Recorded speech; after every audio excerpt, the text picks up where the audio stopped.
iniciar el conversatorio de arquitectura y género con el propio José María Montaner, con Zaida Mushi, a quien le damos también la bienvenida, con Cristina Baccaro y con Laureana Martínez. Laureana es egresada de la facultad, está terminando el doctorado en la Facultad de Filosofía y Letras precisamente con este tema de arquitectura y género. Cristina es profesora de la facultad, ya muchos de ustedes la conocen. Zaida Mushi y José María Montaner no necesitan mayor presentación, vienen llegando de Barcelona, ambos académicos de la Escuela Técnica Superior de Arquitectura de Barcelona, de la Universidad Politécnica de Cataluña. Y le doy el micrófono a Isaura González Godínez, la secretaria académica de la facultad. Muchas gracias, Dino. Vamos a empezar este conversatorio. Yo voy a empezar con algunas preguntas. A ver, ahorita vamos a platicar de los temas de género. Que bueno, sabemos aquí en la facultad hemos tenido pues este año complejo, el año pasado. Por supuesto, aquí todos mis colegas saben y han participado, aparte de economía, ya están en distintas mesas, presentaciones, en los conversatorios de género en perspectiva. Pues creo que prácticamente han estado todas en algunos de estos ciclos, pues precisamente con esta idea, ¿no?, de ir visibilizando el trabajo de las mujeres arquitectas. Aquí, pues, en la Facultad de Arquitectura, desde luego es bastante incipiente lo que venimos haciendo en la facultad, y ahora también conversaremos un poco de ello, también estas pautas y estos consejos que nos puedan dar para ir avanzando en este camino. Pero bueno, recordar que hoy estamos en el Teatro Estefanía Chávez Barragán, que precisamente fue renombrado como parte de los acuerdos del paro, y a la vez, a la par, que los 4 espacios que rodean al vestíbulo, que son la biblioteca, hoy Lilia Margarita Guzmán y García, ¿sí?, la sala de estudiantes María Constanza Cervera, la galería María Luisa Dehesa y el Teatro Estefanía Chávez, cada una de estas brillantes mujeres que representan a su vez a cada una de las 4 licenciaturas de la Facultad de Arquitectura. El Teatro Estefanía Chávez por Manina Chávez, quien fue la fundadora de la licenciatura de urbanismo, ¿sí?, la galería María Luisa Dehesa, porque ella fue la primera egresada de arquitectura de todavía la Escuela Nacional de Arquitectura, incluso todavía en San Carlos, ¿sí? En el caso de la sala María Constanza Cervera, lleva este nombre por la primera egresada de la licenciatura de diseño industrial, y me están faltando la biblioteca, por supuesto, la biblioteca Lilia Margarita Guzmán y García, que lleva el nombre también de la fundadora de la licenciatura en arquitectura de paisaje. Entonces, pues recordar esto en este marco. Hoy estamos presentando el documental de Dina Bobardo, que ya realizarán los chicos número.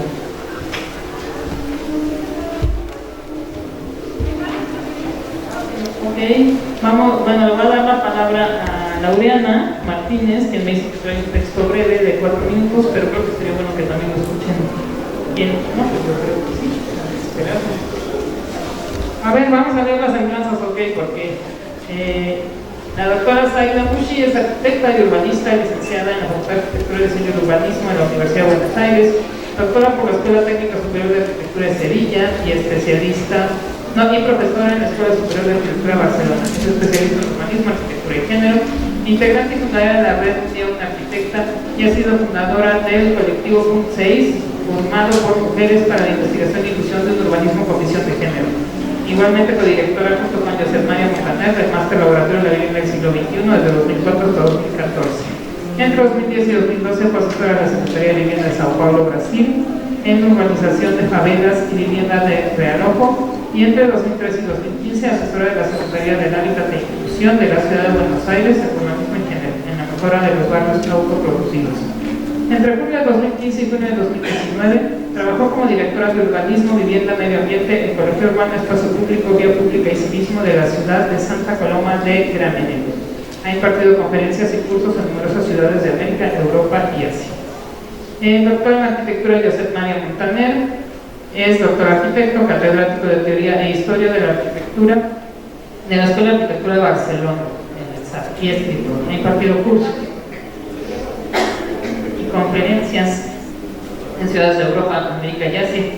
Es autor de más de 40 libros, entre ellos Sistemas arquitectónicos contemporáneos, La modernidad superada, Ensayos sobre arquitectura contemporánea, Arquitectura y política, Ensayos para mundos alternativos, con Saida Mushi, el diagrama de las experiencias, hacia una arquitectura de la acción y la arquitectura de la vivienda colectiva, políticas y proyectos en la ciudad contemporánea. Saida Mushi dirigió el máster laboratorio en vivienda sostenible del siglo XXI entre el 2004 y el 2014. Del 2015 al 2019 ha sido concejal de vivienda del Ayuntamiento de Barcelona.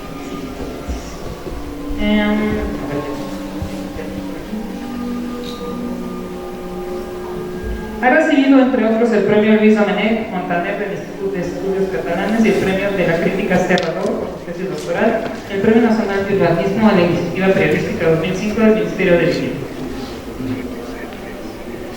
La maestra Laura Martínez es arquitecta por la Facultad de Arquitectura de la UNAM. En 2013 obtiene el grado de maestra de Arquitectura con mención honorífica en unidad de posgrado de la misma institución y en 2015 le es otorgada la medalla Alfonso Caso, máxima distinción que concede la UNAM a alumnos de excelencia a nivel posgrado.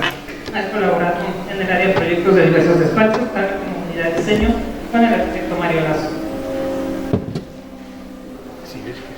Coordinación de proyectos de vinculación de la UNAM, así como en Terra Domo con el arquitecto César Pérez de Servil, en la cadena Arquitectos y Asociados. En el área de restauración ha trabajado para Ars Habitat y Asociados y para la Dirección de Obras y Conservación de la UNAM. Y la doctora Cristina Bacaro es arquitecta por la Facultad de Arquitectura de la UNAM. Obtuvo el grado de maestra en Historia del Arte por la Facultad de Filosofía y Letras en el Instituto de Investigaciones Estéticas de la UNAM. Es doctora en Historia del Arte por la Facultad de Filosofía y Letras en el Instituto de Investigaciones Estéticas de la UNAM y profesora del área de Teoría e Investigación con un proyecto para estudiar experiencia en la arquitectura. Imparte las materias de taller integral de la arquitectura, pensamiento crítico en la arquitectura, estética e historia de la arquitectura. ¿Cómo vamos? ¿Ya estamos listos? Ok, buenísimo.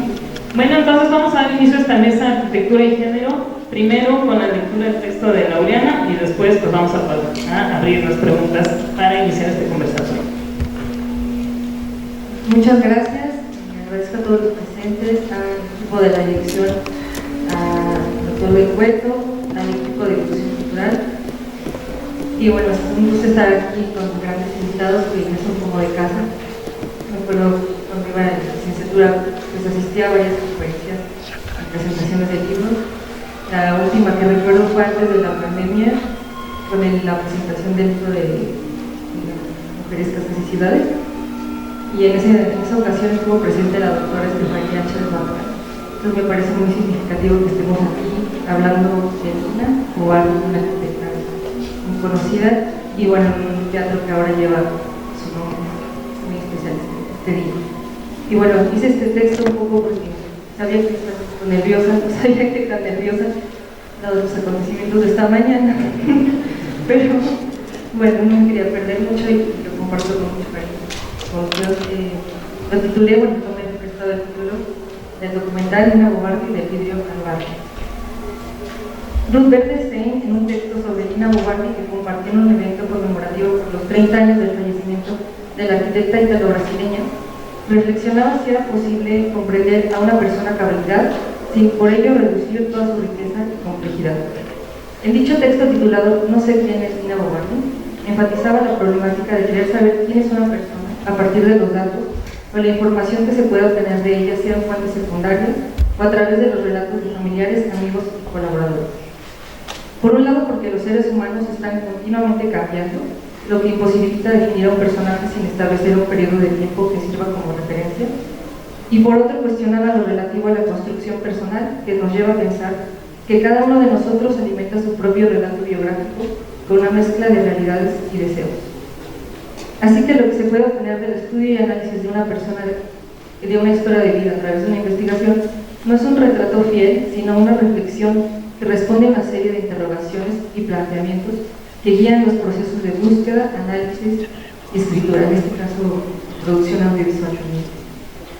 Es, en palabras de la poeta Concha Méndez, un camino que inicia, cito, uno de esos instantes desde el umbral de niebla en algún sueño.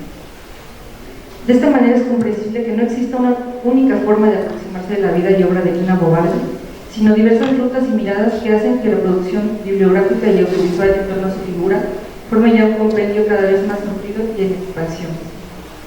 Es el caso del trabajo que hoy nos convoca, producto de una reflexión que inició varios años atrás y que culmina en este valioso documento. Cuando redacté el texto que en estos momentos comparto con ustedes, no había tenido la oportunidad de ver el documental, lo cual en su momento fue un motivo de preocupación. Sin embargo, me pareció un ejercicio interesante tratar de caminar en aquella niebla del sueño a la que hacía referencia Concha Méndez y afrontar la incertidumbre a partir de una sola referencia, en este caso, el título del documental, del cual extraigo las siguientes reflexiones. Del vidrio al barro, en primer lugar, me llevó a pensar en un desplazamiento entre dos materialidades. Por un lado, el vidrio, material que tiene implicaciones filosóficas y que en la arquitectura moderna fue motivo de obras icónicas como el Pabellón de Barcelona, de Lili Wright y Mies van der Rohe. Y por otro lado, el barro, la tierra, que evoca el origen, las raíces, lo auténtico, el sitio fértil de donde brota la vida. Desde un análisis corporal, el vidrio es un medio que privilegia la visualidad, mientras que el barro se relaciona con otros sentidos, principalmente el tacto. Bajo este planteamiento, ir del vidrio al barro podría pensarse como un proceso que comienza con una imagen o una idea y nos lleva a tocar el mundo, frase que Giovanni Pallasma desarrolló en su libro Los ojos de la piel, y que evoca los diversos procesos arquitectónicos que van de la imaginación a la materialización de una propuesta. Tocar el mundo también implica reconocer el cuerpo como un lugar de percepción, y en la obra de Lina Bo Bardi esta idea tomó forma en una arquitectura sensorial, en edificios que dialogan constantemente con su entorno. No podría haber sido de otra forma en un país que se desplegaba ante sus propios sentidos con toda su fuerza natural y cultural.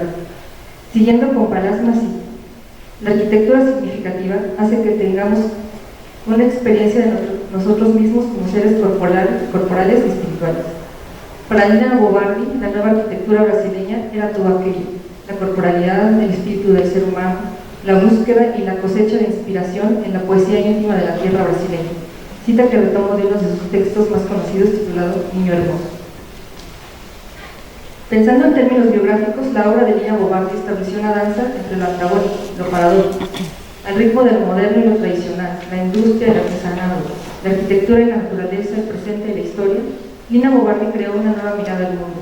Su arquitectura, personal y universal, se acercó a la imagen de perfección con la que Octavio Paz describiera la obra poética de Elizabeth Bishop. Cito: no la perfección del triángulo, la esfera o la pirámide, la perfección irregular, la perfección imperfecta de la planta y el insecto.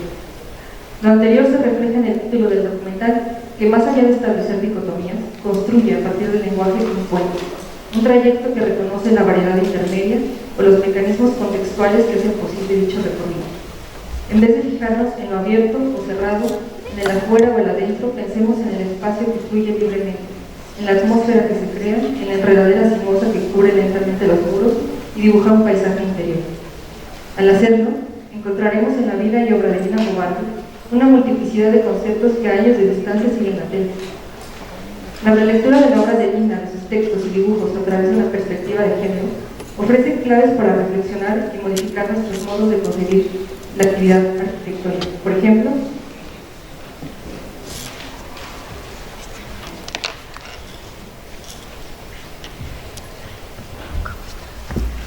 que ser arquitecto no es solo construir o proyectar, y que tampoco es una figura que impone formas de vida.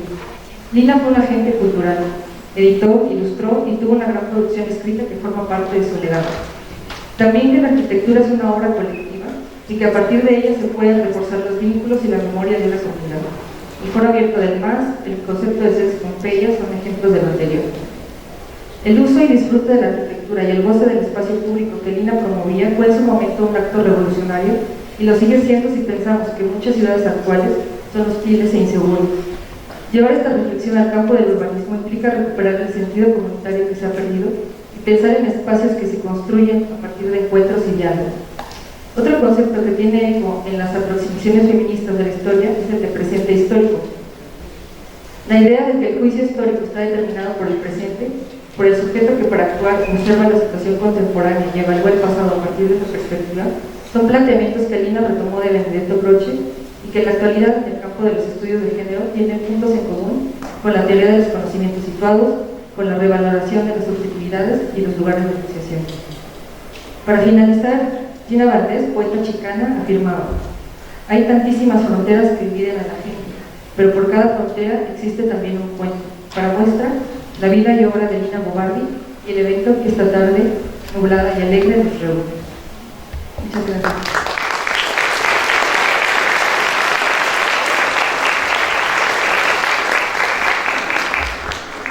Muchas gracias, Laureana. Bueno, yo tengo una pregunta para empezar a abrir este conversatorio, porque me llama mucho la atención en el documental.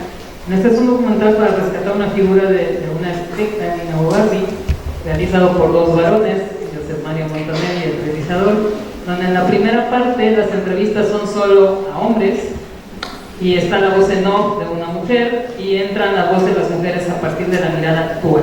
Entonces yo supongo que esto es intencional, pero me gustaría ver qué nos puedes comentar al respecto y después pues, que mis colegas también nos digan pues cómo ven este tema de la mirada de los varones hacia el trabajo de las mujeres, ¿sí?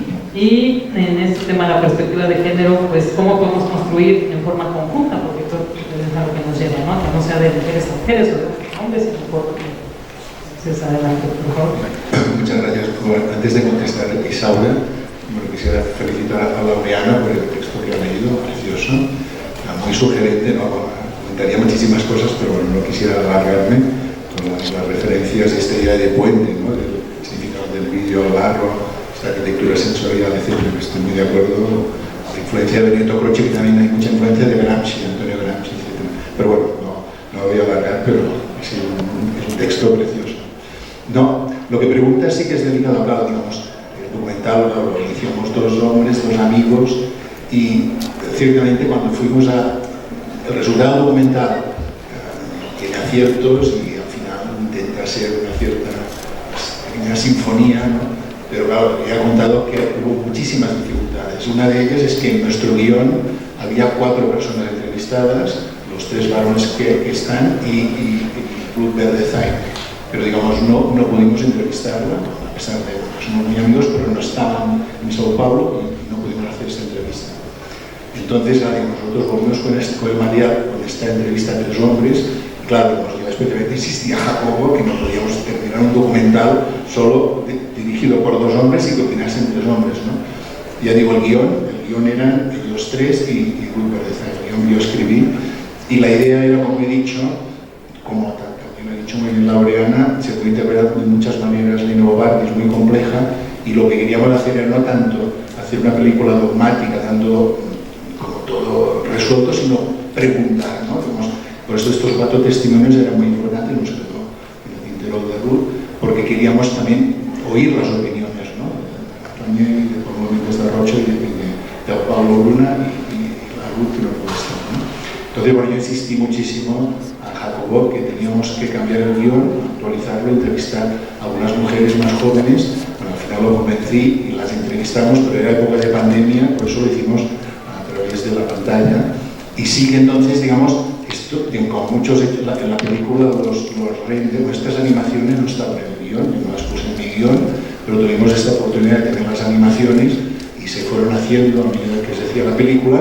Bueno, ya me ha parecido, incluso están en un momento pienso que están demasiado, pero bueno, digamos, es otra cuestión que no estaba en el guión ni al principio cuando lo iniciamos hace 10 años, ¿no?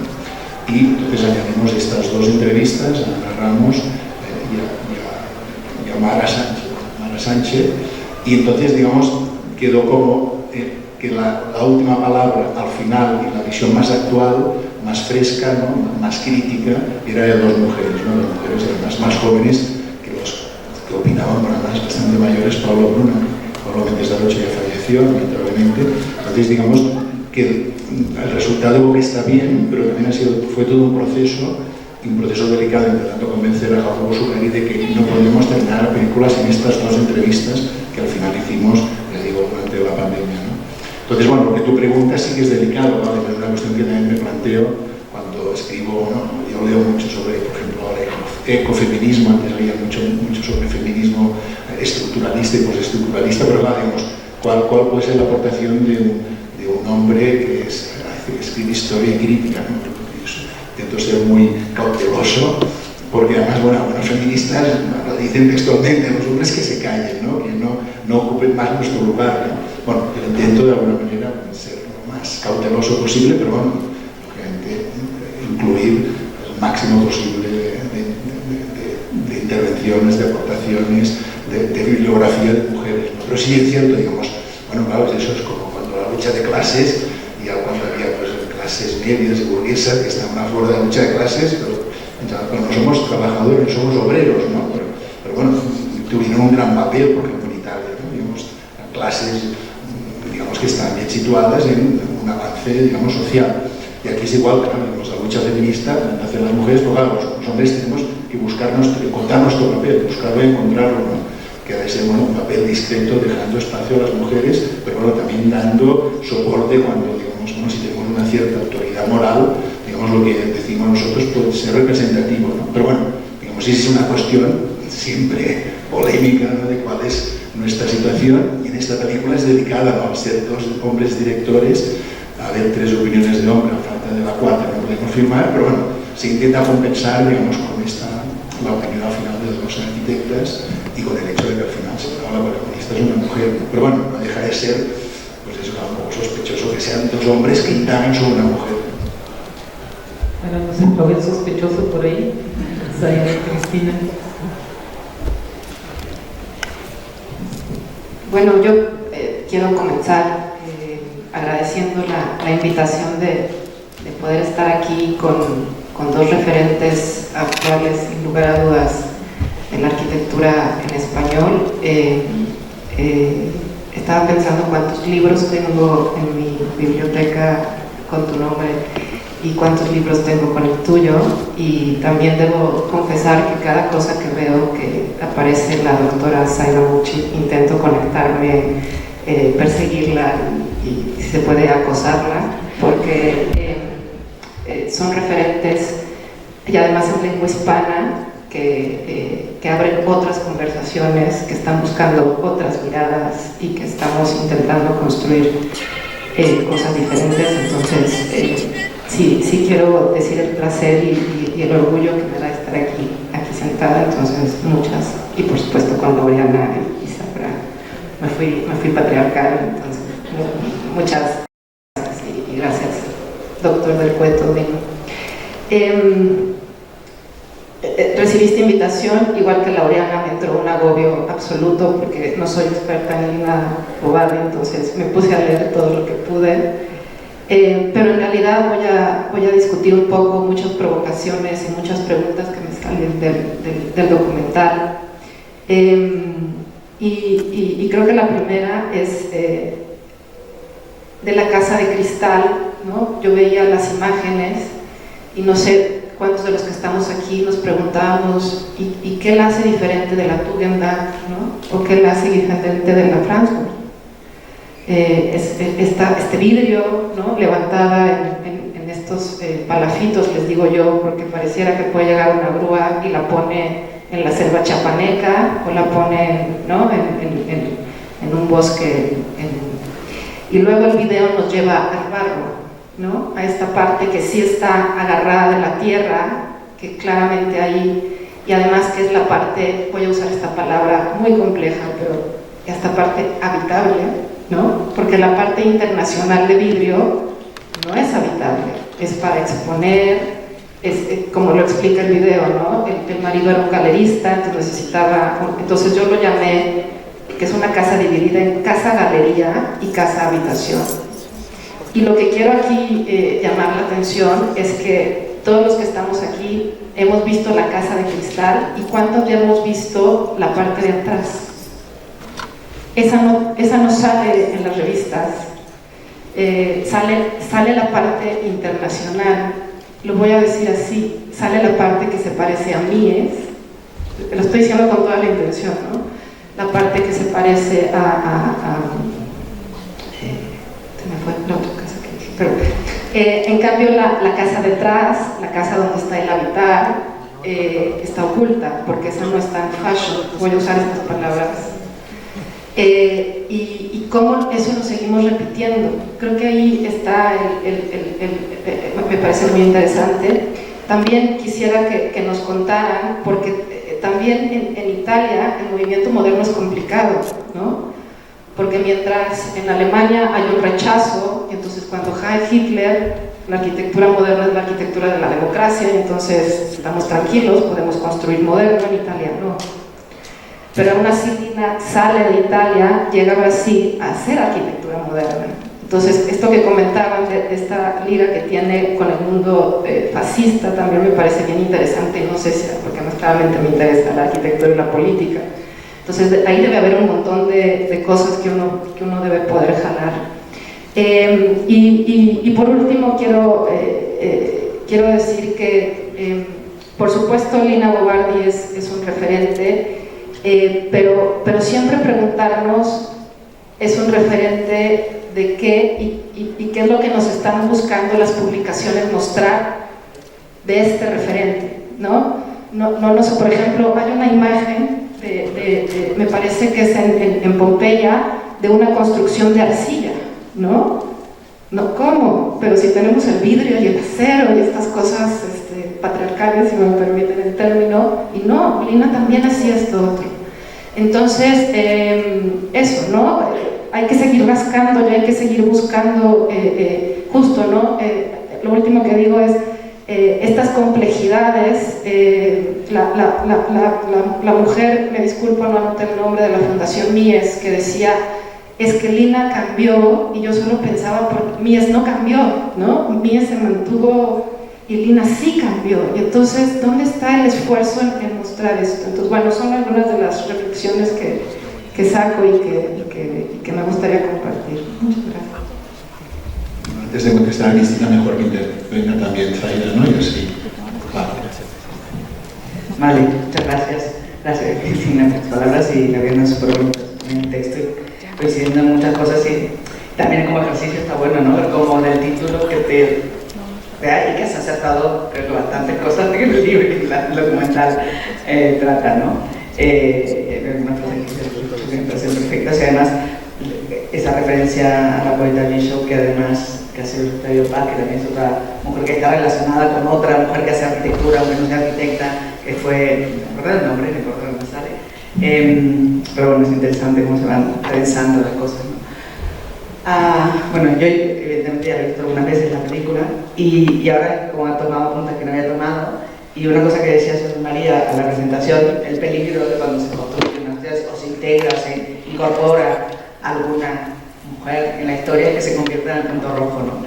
Entonces he apuntado que en tu texto hablas, o sea, citas a 5 mujeres que por ahí no le hacen, o sea, no son imprescindibles en el documental, pero sí está bueno para mostrar, no está Lina sola en el mundo, o sea, hay otras, ¿no? Entonces, hablas de Antín, no sé cuánta gente alguna vez la ha sentido nombrar, que es una arquitecta que trabaja con Uycan, que es una estructuralista que trabaja con Nervi, que hace el edificio famoso de Cannes, la estructura que va así como girando, es de ella, no es de Cannes, pero Cannes no la deja ir a la inauguración de la exposición de ese edificio, de esa muestra. O Ana Bofill, urbanista catalana, que trabaja al inicio de su carrera con su hermano, famoso arquitecto, en lo que se llama taller de arquitectura, y luego ella, un poco viendo para dónde iban los tiros de ese estudio que se iba convirtiendo en el estudio del señor, pues se sale y tiene su vida. O Carmen Portiño, que en ese caso también por lo menos otra casa de cristal, que es totalmente diferente, ¿no? Que esto que decía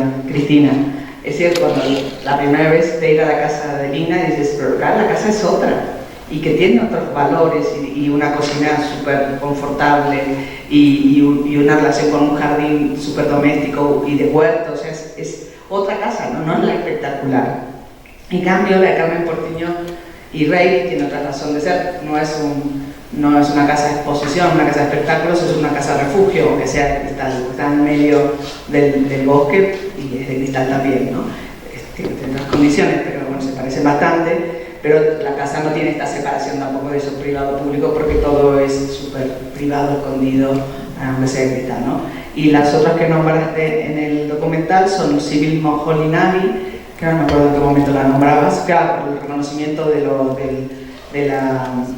popular, ¿no? Que la Sibyl Moholy-Nagy es una escritora, es guionista, luego se casa con un señor que se llama Laszlo Moholy-Nagy, que igual no suena más, y se van a Chicago y hacen la Bauhaus, la New Bauhaus en Chicago. Ella es viuda y pasa bastante mal y pone a escribir, a hacer teoría de arquitectura y es súper crítica con todo el mundo este moderno de cristal, que decía Cristina que no cambia nada, este moderno.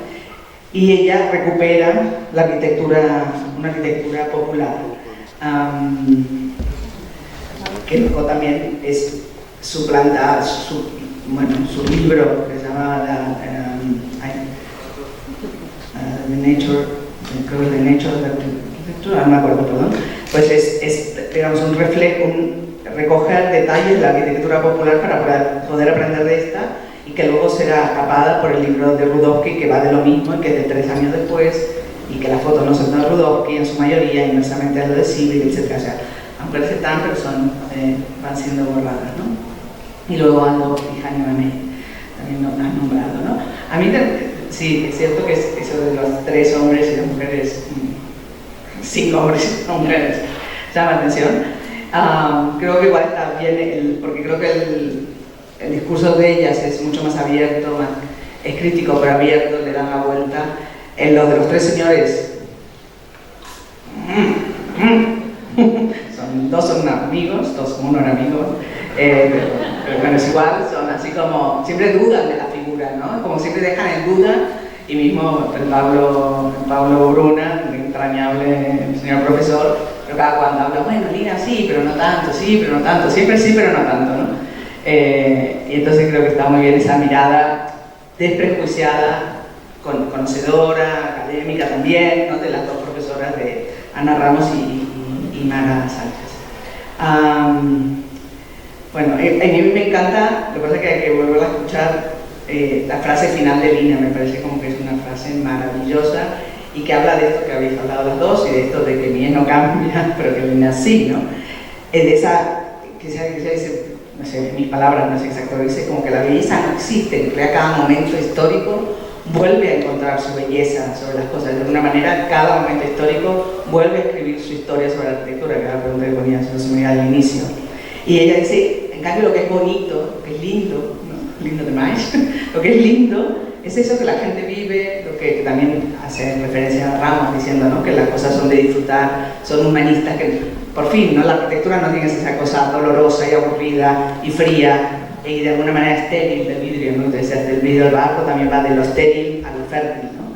Entonces, esa frase última de Lina me parece preciosa para el título y para todo, como que cierra muy bien la idea que Dios quiere transmitir, entiendo que quieren transmitir del personaje, que evidentemente hay muchas revisiones, ¿no? Y bueno, sobre el mío no cambió y Lina sí, habría para hablar un rato largo. Sí, bueno, comentando así rápidamente, ¿no? Y es cierto que es muy difícil construir una historiografía dando el papel justo que les corresponde a las mujeres porque es tan masculina que la historiografía, la construcción del mundo patriarcal, que incluso figuras tan destacadas, ¿no? Como Margaret Chutelihotsky, Lily Wright, Lina Obardi, siempre se les encuentra, digamos, hay esta tentación de encontrarles puntos oscuros y fallos, ¿no? Porque se les exige muchísimo más que a los hombres, ¿no? Esto está clarísimo, ¿no? Y al tratar de Lina Obardi vuelve a pasar lo mismo, ¿no? Porque digamos, al indagar, claro, sale esto, que su marido no es que fuera fascista, pero sí era amigo de Mussolini y sí, intentó convencer a Mussolini de la arquitectura moderna, del arte moderno, etc., ¿no? Y bueno, fue un punto complejo.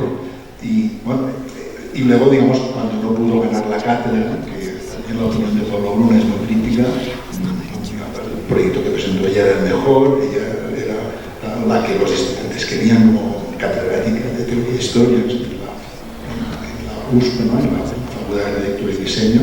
Pero bueno, digamos, está claro que para entrar en la historia de la arquitectura a las mujeres se les exige mucho más, ¿no? Son examinadas por mucha más. Y creo que todos somos un poco cómplices, ¿no? de esto. Y en cambio los mitos ya construidos de Le Corbusier, Mies y Gropius cuesta mucho más de alguna manera tener una postura crítica, ¿no?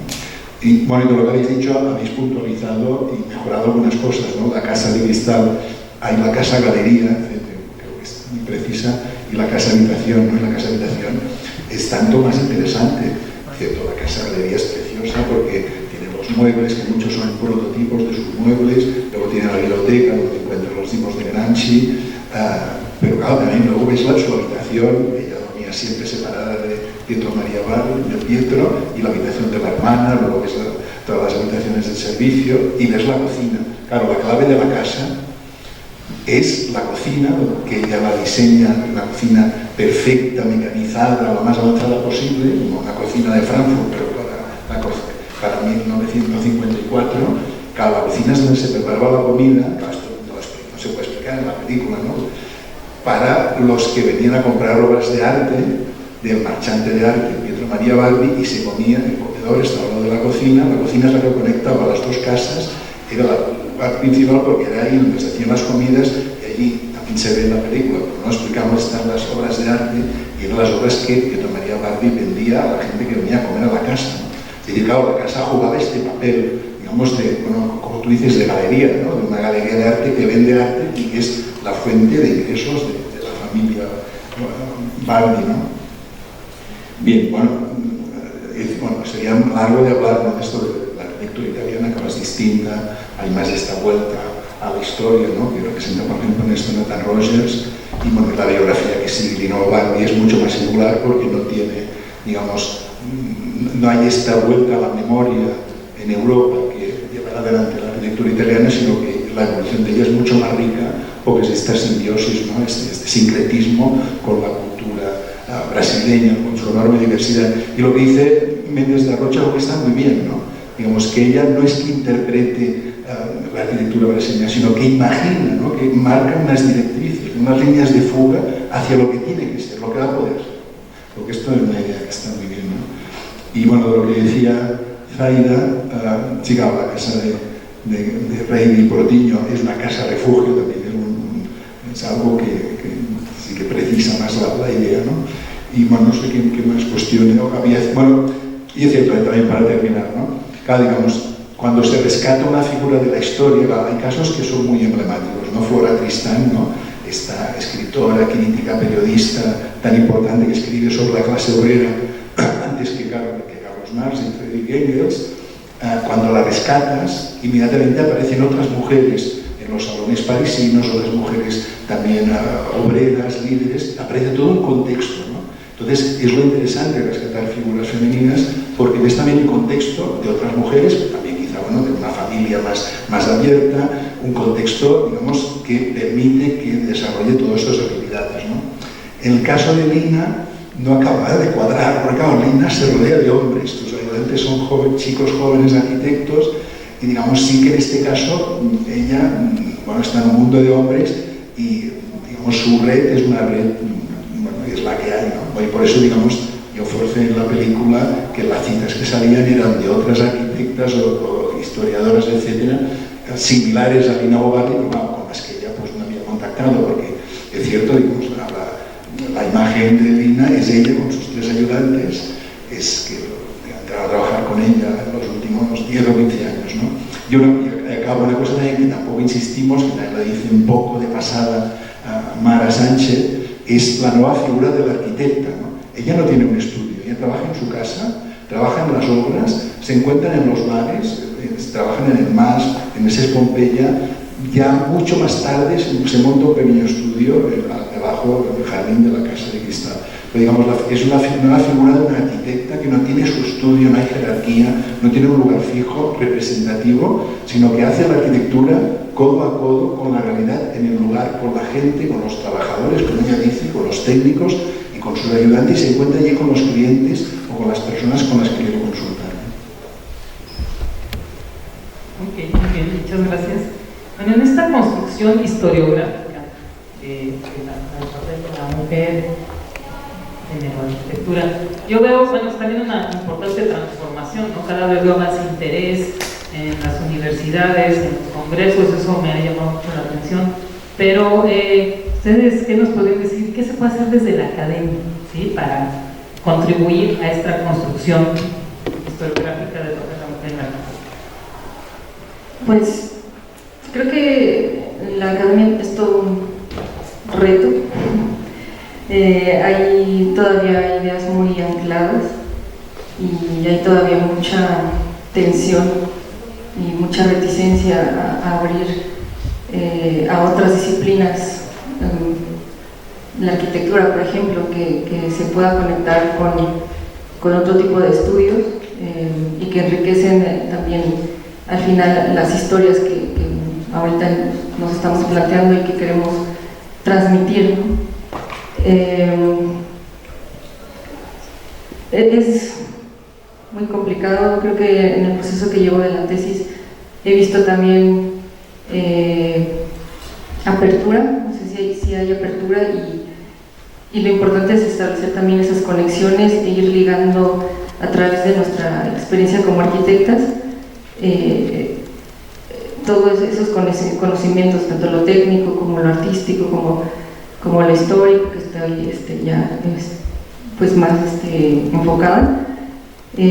Por ejemplo, ahorita, como decía al principio del documental, no querer, por ejemplo, quitar ese misterio a Lina Bo Bardi es, creo que una aportación importante dentro de la historia de la arquitectura. No querer ser completamente explicativo o completamente descriptivo, sino dejar también estas zonas como de claroscuros o de posibilidades.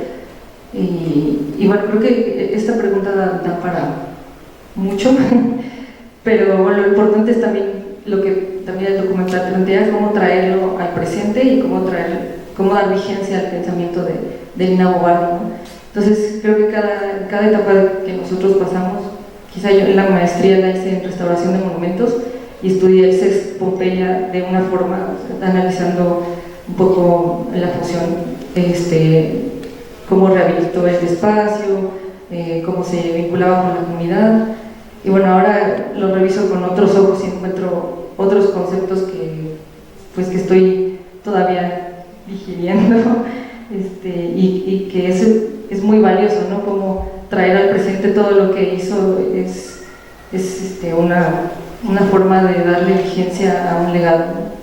Entonces creo que, bueno, por ahí todavía no voy a adelantar muchas cosas porque quisiera ya proponerlo en otro proyecto.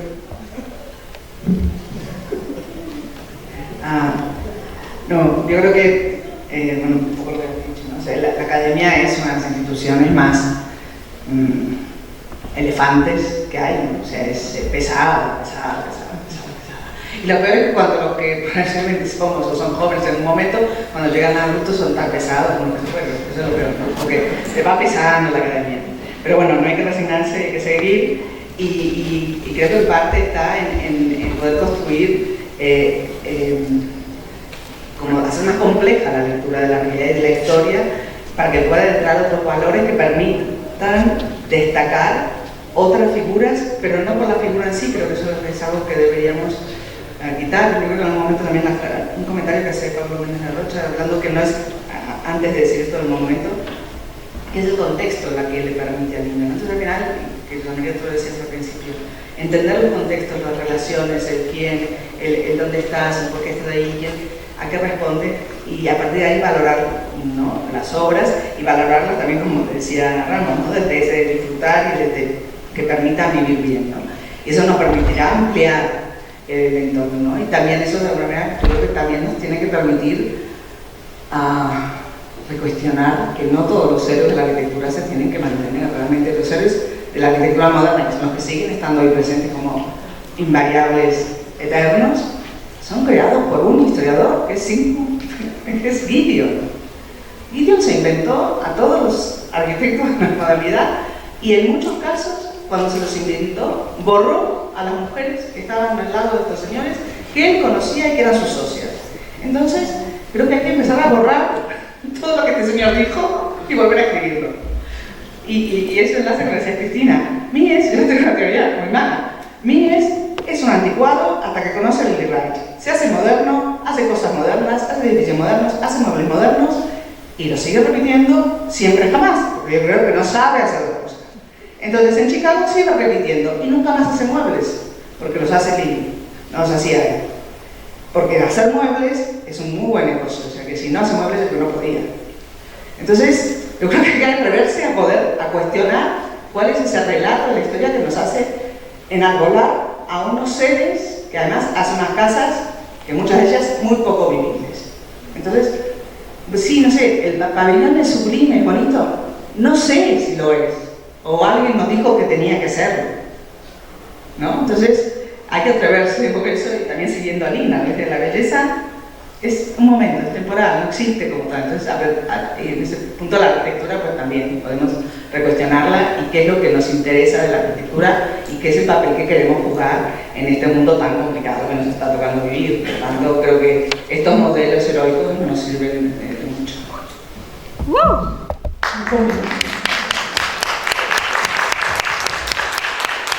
Bueno, yo voy hablando, mirando lo que ha dicho Zaina, y bueno, cuando tengamos que salir, pues salimos ordenadamente. No digo que hay dos dispositivos, muchos, ¿no? Pero habría dos dispositivos académicos, ¿no? Historiográficos, que han salido a tener en cuenta que son importantes, ¿no? Uno, insistir mucho en la docencia, en lo que se escribe, en que la arquitectura, bueno, en general todo, digamos el cine, es siempre un trabajo colectivo, ¿no? Entonces, claro, tenemos a decir Álvaro Alto siempre trabajó o con Aino Alto o con Elsa Maisa Caixa Maquinieri, ¿no? Cada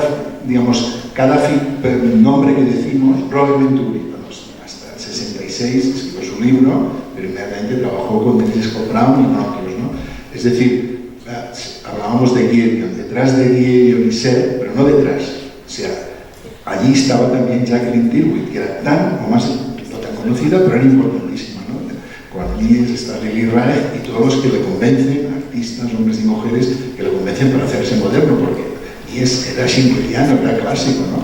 Es decir, en todos los casos es un trabajo en equipo, es enseñar a los estudiantes, ¿no? Y a la sociedad que puede haber, sí, un Norman Foster que sea el que de nombre, pero tiene 100 personas trabajando, digamos que siempre es un trabajo en equipo y siempre además, al lado de Aldo Vaney estaba Annie Vaney. Al lado de Lucio Croix estaba también su mujer arquitecta que trabajaba, ¿no? Es decir, que siempre es un equipo en el que, además, a medida que van cambiando las personas del equipo, la arquitectura también cambia, ¿no? Si estudiamos ciertos equipos de arquitectos, además de que hay mujeres en el equipo, hay personas que influyen mucho y que no son exactamente el que pone el nombre, pone la firma y el que pasa la historia, ¿no? Le Corbusier, podríamos seguir la obra de Corbusier viendo sus colaboradores, hombres muchos, también Charlotte Perriand, o Jean Prouvé, o Julián de la Fuente, digamos que, o Xenakis, digamos que, pero no cada vez de Corbusier, ¿no? Y simplificamos, o Alto, o Robert Venturi, y sí, está a punto de sonar ya. Esta es bueno, una cuestión sobre la que podríamos dar una clase, ¿no? Digamos, es un trabajo de equipo y se ha de desmontar todos los nombres y rótulos que se utilizan, porque detrás hay mucha más complejidad, hay un equipo, hay mujeres, etc. Y el otro dispositivo es poner en crisis totalmente el canon. Claro, el canon es lo que domina en toda la pintura, en la literatura. El canon es masculino, patriarcal, lo va definiendo la historia.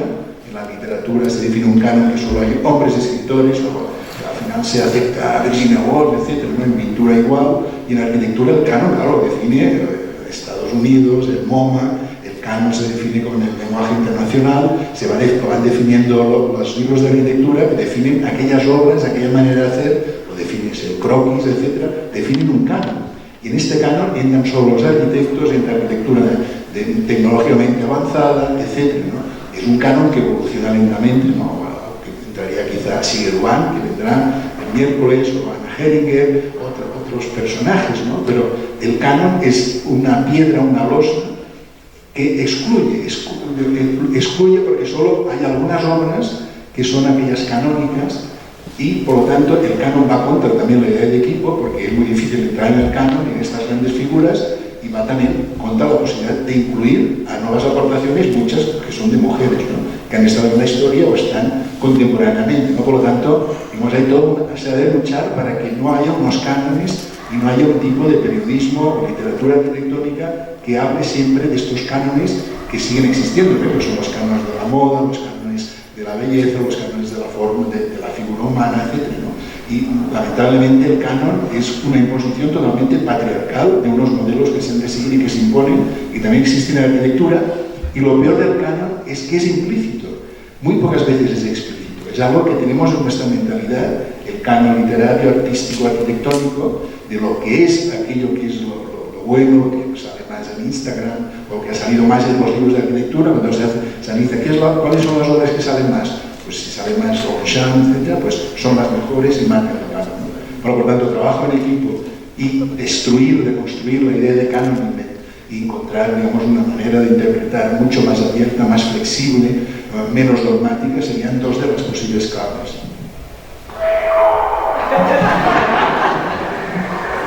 Bueno, vamos a cerrar a las 8 este conversatorio, pues tenemos 20 minutos todavía para conversar con nuestros invitados e invitadas.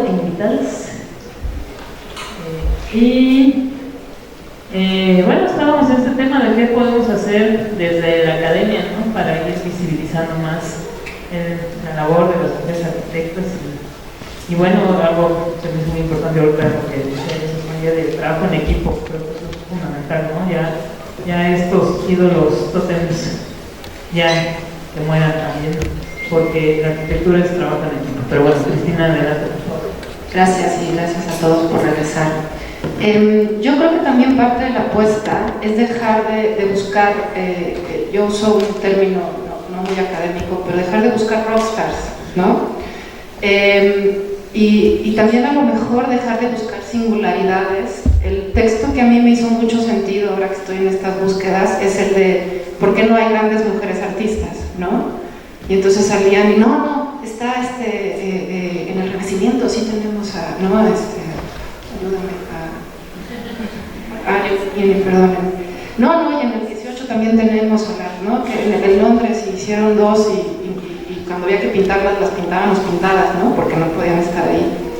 Y lo que dice el texto es, mejor estudiemos por qué no hay el mismo número de mujeres y de hombres en la academia y en las profesiones.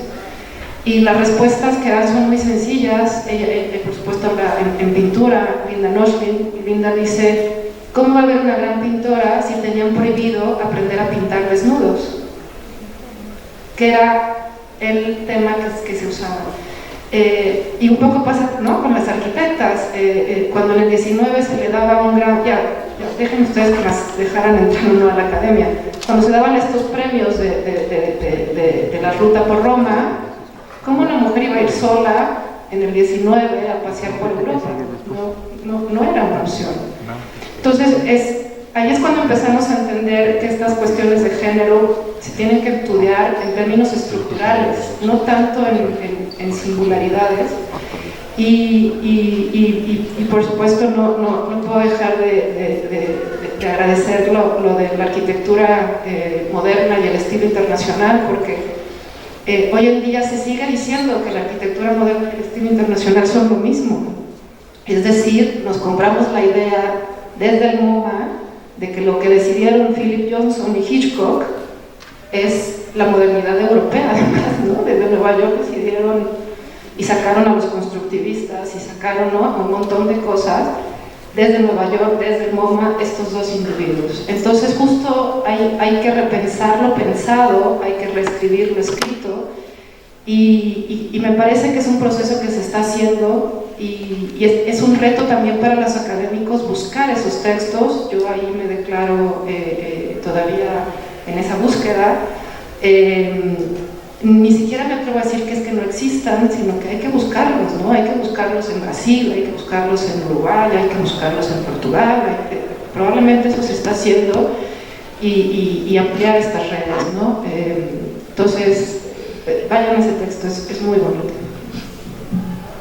Yo creo que sí se está haciendo. Ahora me llamó la atención, ahora coincidí con Zaida y les María en un congreso de Docomomo en Valencia, y eran 4 mesas dedicadas a las mujeres. Entonces eso fue algo muy sorprendente. Yo dije, bueno, ¿y dónde estamos en la UNAM? No estábamos en las mesas de mujeres, andábamos en otras. Pero bueno, a mí me gustaría abrir al público, porque bueno, finalmente estos los conversatorios se trata de conversar, y también si tienen alguna pregunta para nuestros invitados, alguna reflexión que quieran compartir. Nada más no se posesionen mucho el micrófono, por favor, pero para que nos dé tiempo, ¿no? Pero adelante, por favor, vamos a abrir también a nuestra audiencia. Adelante. Di tu nombre, por favor. No voy a decir mi nombre, pero bienvenido. Sobre todo bienvenida tú, Zaira, porque acá en esta facultad incluyente donde las estudiantes feministas somos tremendamente mal vistas, es importante esta conversación que están llevando a cabo, ¿no? En esto que dicen de los cánones de la arquitectura. Y lo que decían sobre si es sospechoso o no lo que 3 hombres hayan realizado el documental. Y digo que más que sospechoso, a mí me resulta peligroso por el mensaje que deja. Y por poner un ejemplo, ¿no? Acá nosotras, las estudiantes feministas en la facultad, hemos insistido a Juan Ignacio, a un montón de personas acá, que no queremos más agresores. Ahora esos agresores han tomado el estandarte feminista y con el estandarte feminista lo agarran y nos dicen lo que nos cruza a nosotras como mujeres en la historia, en el espacio, en el diseño, en todo. Entonces, claro que es peligroso. O sea, a mí no me resulta sospechoso y no digo que sea el caso del documental que recién vimos, pero no debería pasar el hecho de decir que el mensaje que emite es rotundamente peligroso. Por otra parte, me parece muy bien que estés acá, Zaira, porque a propósito de los cánones y de la academia de la docencia, tenemos 2 administraciones, bueno, ya 2 direcciones en las que insistimos en agregar bibliografía de mujeres a la biblioteca. Ahora ya está en un libro, lo cual se agradece. Pero todavía hay una deuda gigante, ¿no? Una deuda gigante que le hemos dicho a Juan Ignacio, bueno, no solo a Juan Ignacio, también al director, al rector también se lo hemos dicho. Esta universidad tiene una deuda con las mujeres tremenda deuda con las mujeres que tiene esta universidad. Empezando por la forma en la que se plantea seguir ejerciendo la arquitectura en los espacios académicos, que es desde la violencia, desde la jerarquía, desde no escuchar a las estudiantas. Entonces, bueno, eso con respecto al hecho de que estén acá, con respecto al documental, y que seguimos esperando que haya pues más espacios de diálogo, más espacios de escucha a las estudiantes feministas, y que no solo se pretenda como que de pronto hay temas importantes, hay temas o personalidades importantes, ¿no? Yo creo que eso que decía Zaira de esa arquitecta que mete lo popular, a mí me encantaría que de pronto en nuestras clases tuviéramos a las mujeres que han construido esta ciudad, porque han sido un montón de mujeres, las mujeres de Santo Domingo, las mujeres de Palo Alto, y no las vemos acá. Claro, por supuesto también se agradece ver a personalidades, no solo así, a Ana Falú, en fin, un montón de maestras que también han sido para nosotras, pero se agradecería también tener aquí a las mujeres que han construido, a pesar de la ausencia de arquitectos, a pesar de la ausencia de un Estado que niega la vivienda todavía hoy día. Bueno, yo sí voy a decir mi nombre. Yo me llamo Hanna, yo soy alumna del posgrado de la Facultad de Arquitectura y bueno, tengo un par de cosas. Primero, creo que me llamó mucho la atención el comentario de Isaura. Estoy de acuerdo, de pronto al principio llama la atención como la selección del guión. Yo creo que es muy interesante ver lo que ciertos hombres tienen que decir sobre el tema, más allá. Yo creo que no es peligroso, yo creo que al contrario es necesario. Eso no implica, por supuesto, que no se haga con responsabilidad, pero creo que dijo algo el doctor de buscar el lugar y encontrarse el lugar, ¿no? Que es un poco ubicarse al respecto. Y entonces mi pregunta más bien sería, ¿por qué escogieron a estos 3 arquitectos? O sea, porque un poco sí suena, o sea, hay una disonancia entre empezar un documental y poner o sea, empezarlo con esta consigna de es una mujer arquitecta, ¿no? Y entonces mi pregunta es, ¿por qué escogieron? O sea, yo creo que es muy importante ver lo que tienen que decir, ver por qué son como los 3 expertos en el tema, ¿no? Y por qué escogieron a las profesoras, porque de pronto me suena un poco esto como de había un guión y nos dimos cuenta de que el guión estaba desequilibrado, entonces ¿qué pasó con el guión ahí? Entonces esa es un poco la pregunta en cuanto a esto. Y otra cuestión que creo que es muy importante, que si la arquitectura se ha definido como una cuestión de, pues, del Star System, de Rockstars, que también es algo que se intenta desmontar acá, ¿cómo eso se concilia con esta idea de rescatar a las mujeres? ¿No? O sea, ¿cómo? Porque también algo que se dijo al principio era que pues la idea era rescatar un poco a Lina como heroína, ¿no? Entonces no sé si eso también forma parte del lenguaje del reconocimiento y que son las mismas lógicas de reconocimiento que rigen a la arquitectura y que pues por un lado cedemos y por otro lado tratamos de decir que vamos por la colectividad y contra la singularidad, y que además es muy valioso, ¿no? Pero ¿cómo conciliamos esas dos partes, ¿no? Y también me suena un poco la palabra rescatar, como que rescatar es algo que siempre necesitamos las mujeres que hagan por nosotras, ¿no? Es una palabra interesante. Y una última pregunta, que esto me gustaría preguntárselo a Zaida, es, por ejemplo, me llama la atención que en los últimos 30 años hay un debate muy fuerte en la academia y en las, no sé, en otras disciplinas sobre qué postura feminista se toma, no como una cuestión de postura, o sea, sí como una cuestión de postura política, pero más allá de eso, como una cuestión de interpretación, y a partir de ahí, pues hay muchos debates, ¿no? O sea, no sé, ahorita en la sociología, en la antropología se están matando porque hay grupos que dicen que hay un exceso de materialismo y otros grupos que dicen que hay un exceso de culturalismo, y como que de repente parece que la arquitectura parece estar como exenta de esa discusión y entonces hay consenso, y yo creo que hay un poco de peligro en el consenso.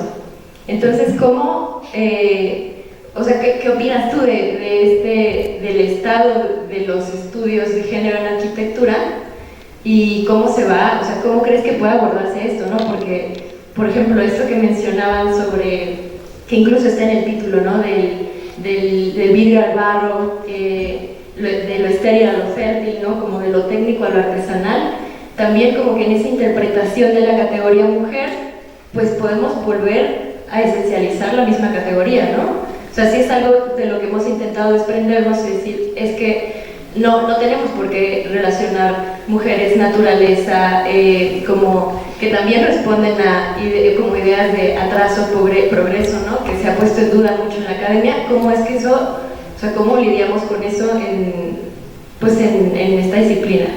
Y ya, muchas gracias. Creo que con esto ya vamos a cerrar.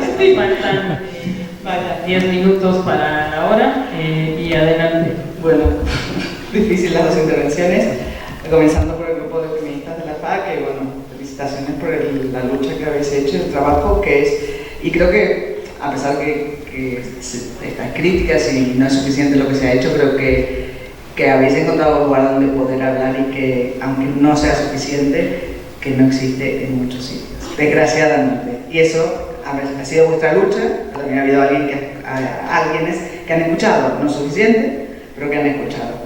En otros sitios ni se habla, ni aparece, ni existe el cambio de nombre, ni se plantea, nada. O sea, en mi escuela de arquitectura, por decir, yo soy profesora titular, no tengo ni un curso de género, ni puedo hablar de género, ni nada. O sea, si hablo un rato cuando me llaman los estudiantes y las estudiantes para hablar con ellas, pero no hay manera de entrarlo. Y tampoco hay un grupo de gente, que dices tú, hace 30 años en la arquitectura estamos en -1, o sea, no hace 30 años que se discute, o sea que estamos muy atrás, ¿no? Entonces hay que seguir, y hay una cuestión de violencias y agresiones que son nefastas, y que ese es uno de los grandes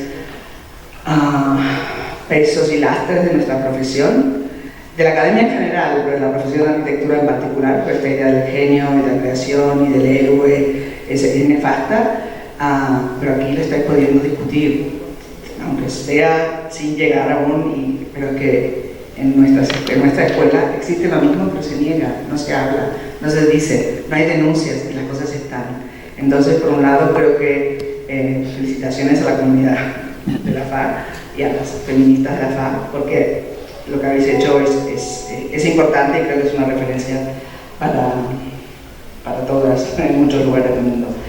Y bueno, coincido, ¿no? Traer a estas otras personas y esas otras mujeres que han construido las ciudades, que la arquitectura no es solo lo que construyen o lo que dibujan los arquitectos y arquitectas. Bueno, no te paso a ti. Bueno, creo que has planteado, Hanna, muchas cosas difíciles para contestar en un ratito. Sí, claro, hay una dificultad en querer rescatar a figuras de mujeres y no construir discursos heroicos. Creo que una de las cosas, o a mí al menos me parece, es humanizarlas y no dejarlo, no construir, si al final es la trayectoria de una persona, pero entender cuáles son sus relaciones y sus contextos que le permiten llegar a donde llegan, ¿no? Y cuál es el estado de discusión de género en la arquitectura, creo que es básico y que según en qué entorno, muchas veces por ahí se salen de la arquitectura, pero llegar a la arquitectura a discutir sobre qué es feminismo de arquitectura o qué quiere decir aplicar la perspectiva de género en la arquitectura, falta, y en todo caso por ahí la perspectiva de género sí tiene una aplicación más profesionalista y más que tiene una cadena, pero el feminismo creo que está todavía muy en pañales, ¿no? Y yo, bueno, no diría que, o sea, creo que hay que romper las dualidades, pero no hay que negar la naturaleza, la vida y lo fértil, ¿no? Yo creo que hay que ponerlo en igualdad de condiciones y que no de las mujeres, pero sí que hay que recuperarlo y que la naturaleza y las mujeres somos la base de extractivismo en la que se basa el capitalismo patriarcal. Por lo tanto, y no por esencialismo, sino porque es nuestro trabajo no visible, trabajo reproductivo, el que hace que se funcione el sistema. Por tanto, no lo entiendo como una cuestión esencialista de ser mujer porque es naturaleza, sino porque hay que romper con esa lógica de explotación de la mujer y la naturaleza que hace el patriarcado. Entonces, desde ahí yo reivindico que sí, que la mujer puede llevar otra estandarte, otra mirada respecto a la naturaleza. Pero bueno, creo que es muy complejo y no sé si entiende algo. Bien, bueno, contestando a todas las intervenciones, ¿no? Que obviamente son una crítica dura a la película desde una posición feminista y, bueno, ponen en evidencia las contradicciones que tiene este documental o las contradicciones que puede tener, digamos, el trabajo de la teoría y la crítica, ¿no? En relación a la representante del grupo de feministas de la UNAM, sí, es cierto, digamos, desde mi punto de vista, aunque ponga en crisis, digamos, que dos hombres hayamos dirigido la película y hayan intervenido tres opinantes, tres hombres y luego dos mujeres, que, bueno, digamos, desequilibrado y según ella, según tú, es peligroso que dos hombres intervengan. Es cierto, pues es una crítica que he leído sobre todo de feministas italianas más radicales, de que los hombres hemos de callar, ¿no? Bueno, que es lo que más o menos nos dice, ¿no? Yo pienso, y lo sigo manteniendo, pero puedo estar equivocado, que haber hecho una película sobre Lina Bobardi, que es la única película que he hecho en mi vida, pues bueno, ya es una acción, es una elección, ¿no? Pero bueno, puede ser que esto no sea un argumento suficientemente sólido, ¿no? Decidir que la única película que hago, después de haber hecho 50 libros, es sobre una mujer arquitecta y que para mí ella es el referente, me parece que se puede justificar, pero cierto, acepto totalmente la crítica, ¿no? Eso he dicho antes, lo digamos, igual la lucha obrera y el que no era obrero y se metía ahí y decía, también soy obrerista y también soy por el proletariado, pero es una contradicción, ¿no? Y bueno, continuando, ¿no?, con lo que ha dicho Hanna, que me parece también que son críticas muy directas, ¿no? Y que también sí entiendo, ¿no? Tenemos unos límites del lenguaje que hemos de romper, ¿no? El lenguaje que tenemos nos aprisiona, ¿no? Decimos rescatar, ¿no? Yo supongo que he dicho cosas, ¿no? En la película se dicen cosas, aunque hemos intentado ser cauteloso, ¿no? Pero sí que se traslucen algunas posiciones. Yo intento ser feminista, mi amigo o ex amigo Jacobo Zuccari no es feminista en absoluto, pero claro, era el único director de cine que conocía con el que podía hacer la película. Él no quería poner mujeres y yo tuve que batallar y luchar, entre muchas otras cosas, para que salieran mujeres.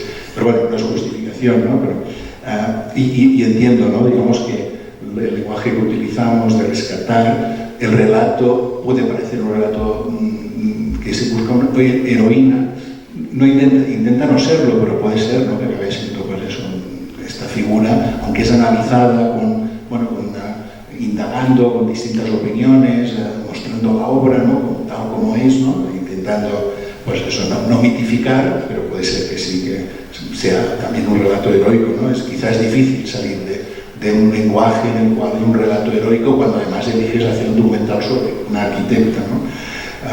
Porque es cierto que sí que hay categorías, bueno, este debate, ¿no? De si la mujer se identifica con la naturaleza es una limitación, es cierto, pero es lo que ha dicho Zaida, ¿no? Es que la explotación, el dominio, el extractivismo de la naturaleza y de la mujer a lo largo de la historia van parejos, ¿no? Esto es lo que también nos explica la teoría ecofeminista.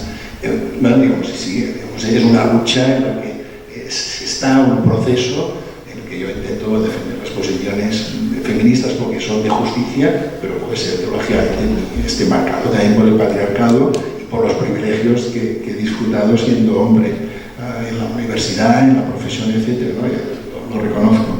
Yo diría, como última cuestión, ¿por qué elegí a Lina Bo Bardi?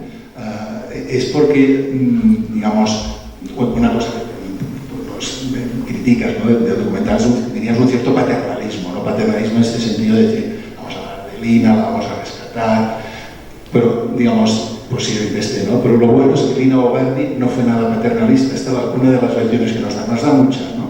Fue un país que ella podía considerar más retrasado, etcétera, y no lo consideró retrasado en absoluto, ¿no?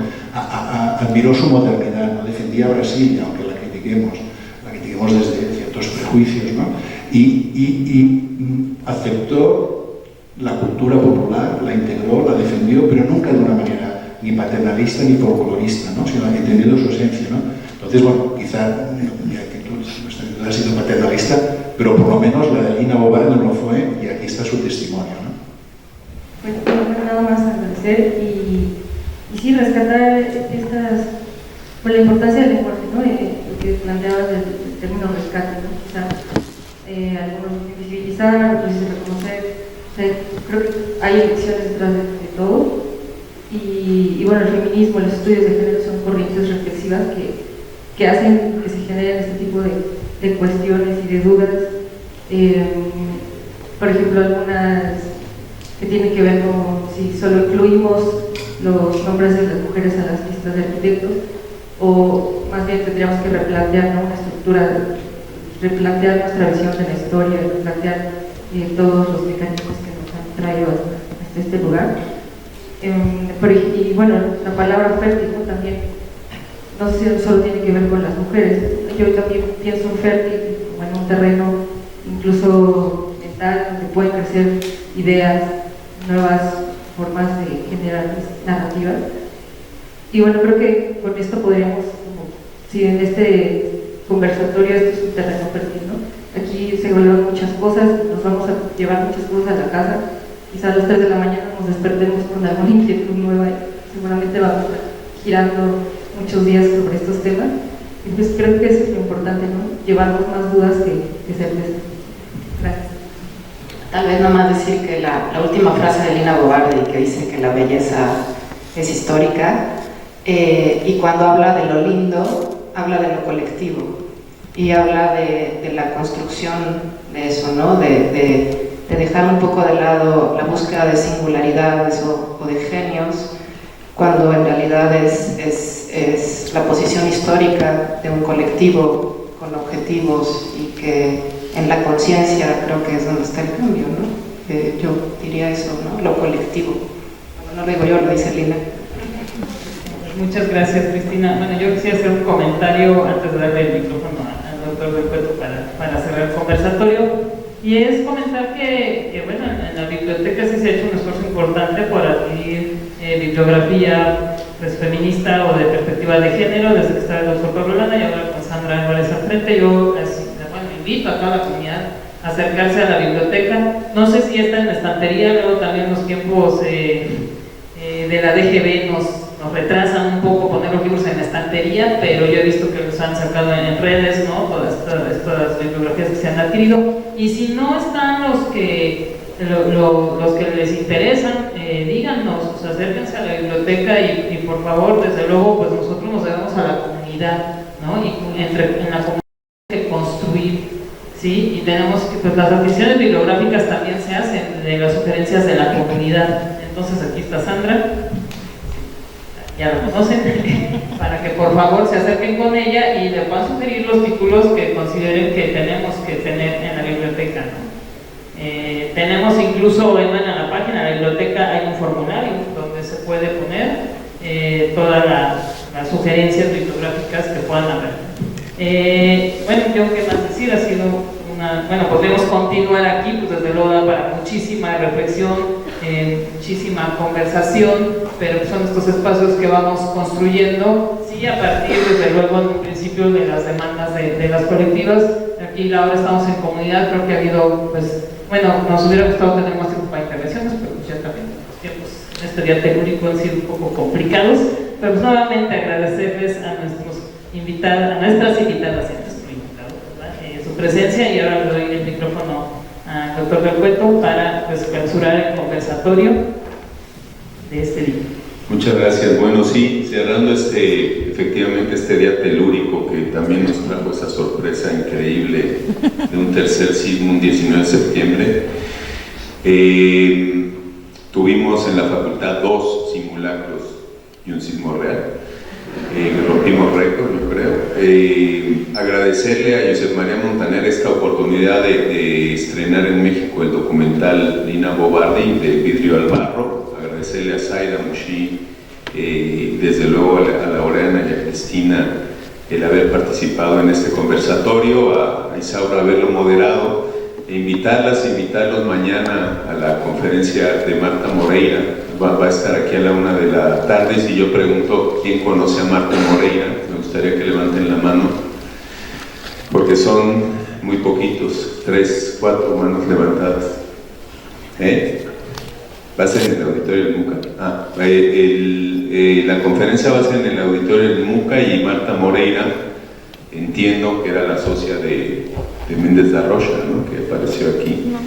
Y sí, otra mujer que ha estado, pues, un poco a la sombra, un personajazo como lo era Méndez da Rocha. Nada más, gracias, buenas noches y seguimos.